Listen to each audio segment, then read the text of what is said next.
Students, I welcome you again. Students, I welcome you again to our bio class. और आपको पता है कि हम चैप्टर 11 कर रहे हैं बायोटेक्नोलॉजी, उसके very short answer type questions कर रहे हैं. सो कल भी मैंने आपको बहुत से क्वेश्चंस करवाए थे, तो आज भी मेरे पास कई क्वेश्चंस हैं.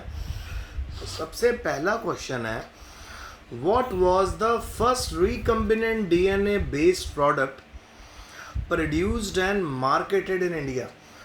डीएनए रिकम्बिनेशन से बना हुआ पहला प्रोडक्ट कौन सा था इंडिया में जो मार्केट में आया था? वो था जी बेटा हेपेटाइटिस बी वायरस की vaccine.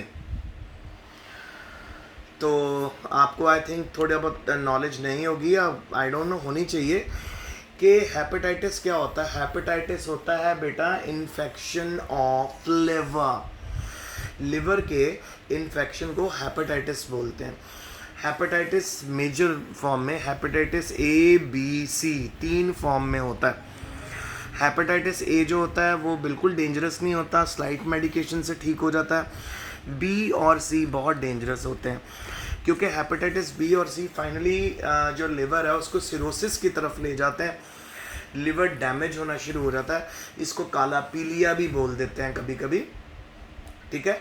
Swelling of liver and infection of liver को हम हिंदी और पंजाबी में पीलिया बोलते हैं, ठीक है. तो इसके अगेंस्ट जो वैक्सीन आई थी उसका नाम था हेपेटाइटिस बी वायरस वैक्सीन. ये पहली डीएनए रिकम्बिनेंट टेक्नोलॉजी के थ्रू बनाई गई वैक्सीन थी जो इंडियन मार्केट में आई थी. Next, which chemical is used in vectorless gene transfer. कौन सा केमिकल है जिसमें वेक्टर डाले बिना भी हम ट्रांसफ़र कर सकते हैं जीन? वो है जी पॉलीइथाइलिन ग्लाइकोल. ये मदद करता है फॉरेन डीएनए को होस्ट सीएल में ट्रांसफ़र करने में.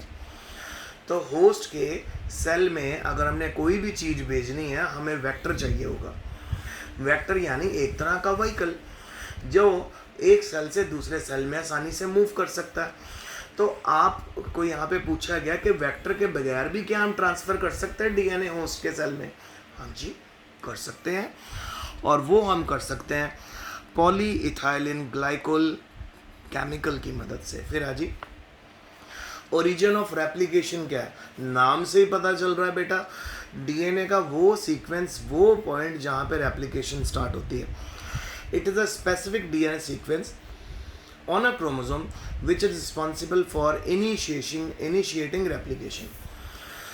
तो जिस पॉइंट पे रेप्लिकेशन स्टार्ट होती है उसको ओरिजिन ऑफ रेप्लिकेशन बोलते हैं. अगला question, define denaturation and renaturation.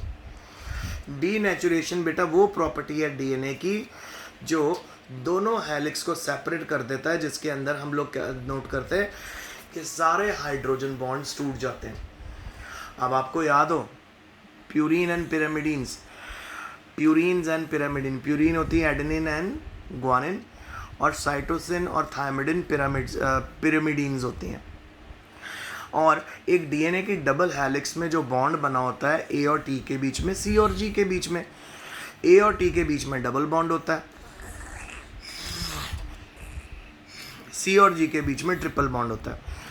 तो डीनेचुरेशन वो प्रॉपर्टी होती है डीएनए की जिसमें डीएनए के हेलिक्स के बीच में सारे हाइड्रोजन बॉन्ड टूट जाते हैं और दोनों स्ट्रैंड्स अलग हो जाती हैं.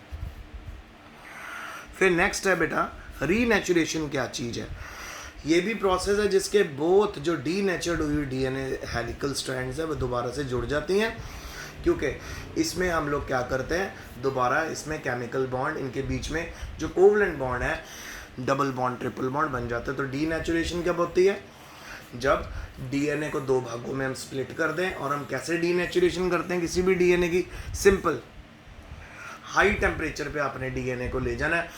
जब डीएनए हाई टेम्परेचर पे जाता है तो उसके बीच में जो हाइड्रोजन बॉन्ड्स हैं वो टूटने बंद हो जाते हैं.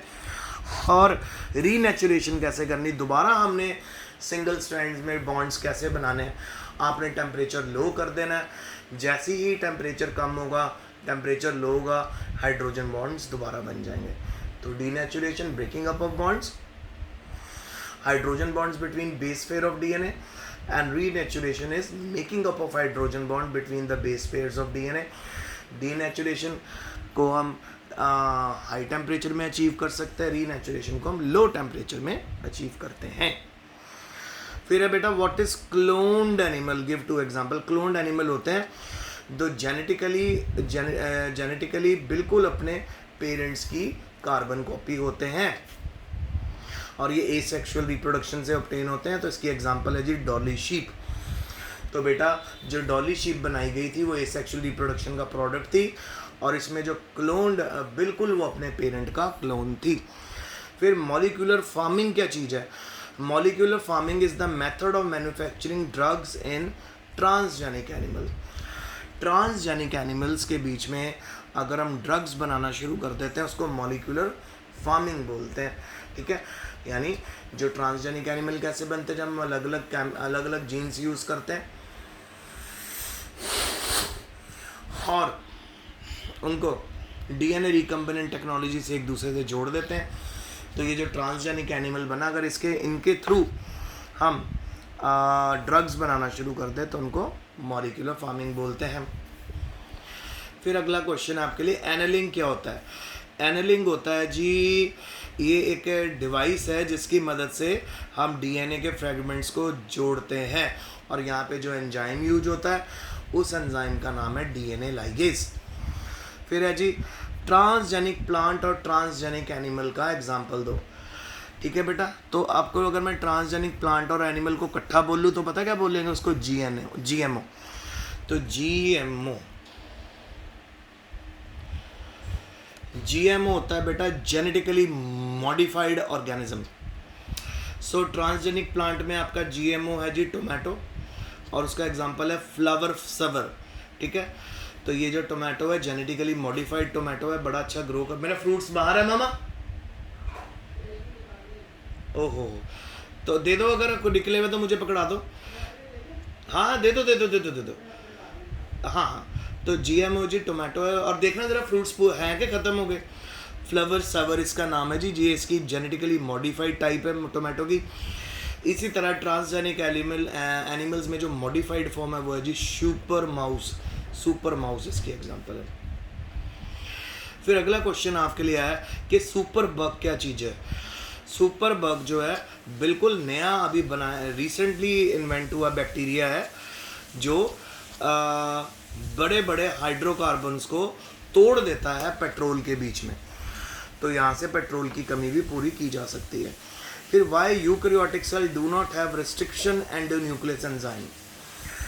रिस्ट्रिक्शन एंडोन्यूक्लियस एंजाइम आपको यूकैरियोट्स में देखने को नहीं मिलेगा क्योंकि जो डीएनए होता है ना बेटा यूकैरियोट्स का वो हैविली मिथाइलेटेड होता है, उसमें मिथाइल ग्रुप बहुत ज़्यादा होते हैं, इस करके वहाँ पे रिस्ट्रिक्शन एंडोन्यूक्लियस एंजाइम आपको मिलता ही नहीं है। तो अगर आपको किसी भी यूकैरियोटिक सेल के डीएनए को ब्रेक करना है, उसको तोड़ना है, तो आपको रिस्ट्रिक्शन एंडोन्यूक्लियस एंजाइम बाहर से उसके अंदर डालना पड़ेगा। अदरवाइज जो रिस्ट्रिक्शन एंडोन्यूक्लियस एंजाइम है वो सेल का ही यूज़ कर लिया जाता है। नेक्स्ट नेम, ठीक है, name important products obtain through recombinant derived from genetic engineering. कौन कौन से इंपॉर्टेंट प्रोडक्ट आप आपकी नॉर्मल लाइफ में आप यूज़ करते हो जो जेनेटिक इंजीनियरिंग से मिलते हैं? तो वो है जी, एक तो है ह्यूमन वैक्सीन, ठीक है, जो आपको पता ही आजकल बहुत अवेलेबल है। जैसे मैंने आपको ऊपर सबसे पहले क्वेश्चन में पढ़ के बताया था कि हेपेटाइटिस बी की जो वैक्सीन थी वो आई थी रिकम्बिनेंट डीएनए टेक्नोलॉजी से, तो वैक्सीन आपको मिलती है।